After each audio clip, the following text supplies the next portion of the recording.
First time on live. Welcome, Anna. Though I've been watching all the recordings, I'm wondering if you can talk something about yoga or other mind-body practices and how important they are in experiencing non-duality. Thanks for putting yourself out there. Nothing will bring you to non-duality because you don't exist. But if there is the flow to do yoga, then that's important because that's what's happening.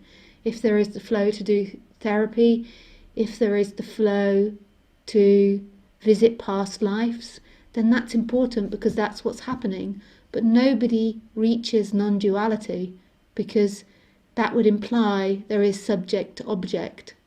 So it's not about you doing something to getting to something, but if yoga touches you, then that's what you have to do because that's what the flow is.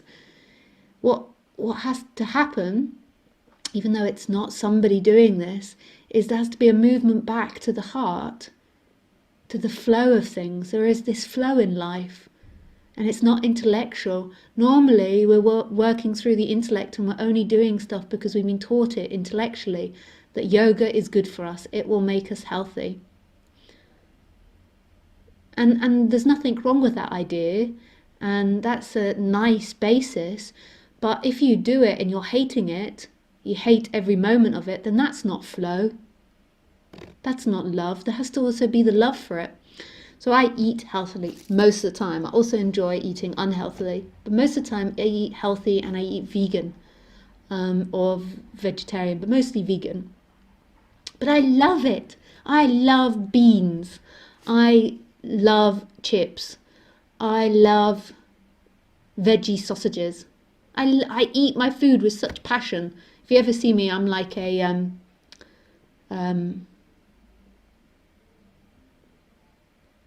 was going to say I'm like a trough, but that doesn't make sense. But I devour my food very quickly because I really enjoy it.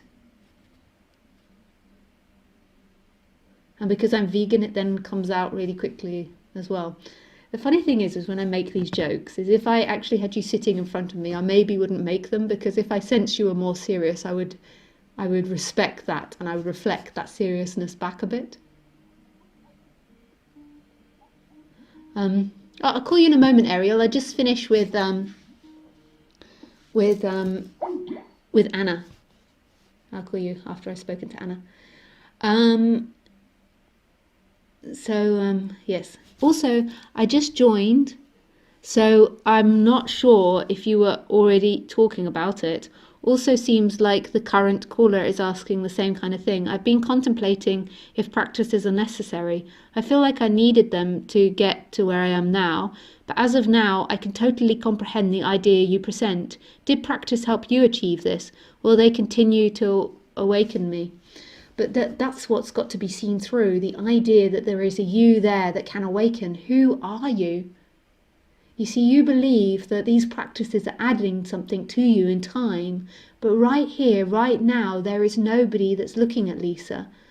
There is nobody that's doing anything. There is simply looking and experiencing happening by no one, from no one. This is nothing experiencing itself as everything. But you're imagining that you exist in time and these practices can help you in time. That's the old way of seeing things. That's the identified way of seeing things. You do these practices because they touch you.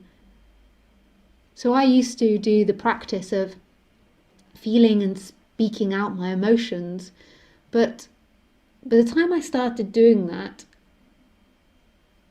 I didn't believe it was going to awaken me. I just didn't see any other way of being. It's like when the emotions came, they were so strong. That is what felt like the best thing to do, was to go and listen, lay in my bed, let them speak, let them come out, and that's what I wanted to do. It's not that I forced myself to do it. I wanted to do that. I didn't want to fake it and pretend to be nice to someone when I was feeling uncomfortable, or sit at a dinner party and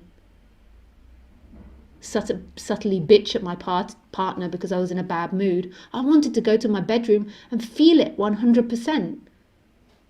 and be allowed to express it and say what it wanted to say. I didn't practice it because I thought I was going to get enlightened, but I can see how important that was now, because what was happening was I was surrendering to the sensations and feelings, but I didn't do it because I felt like it would get me somewhere.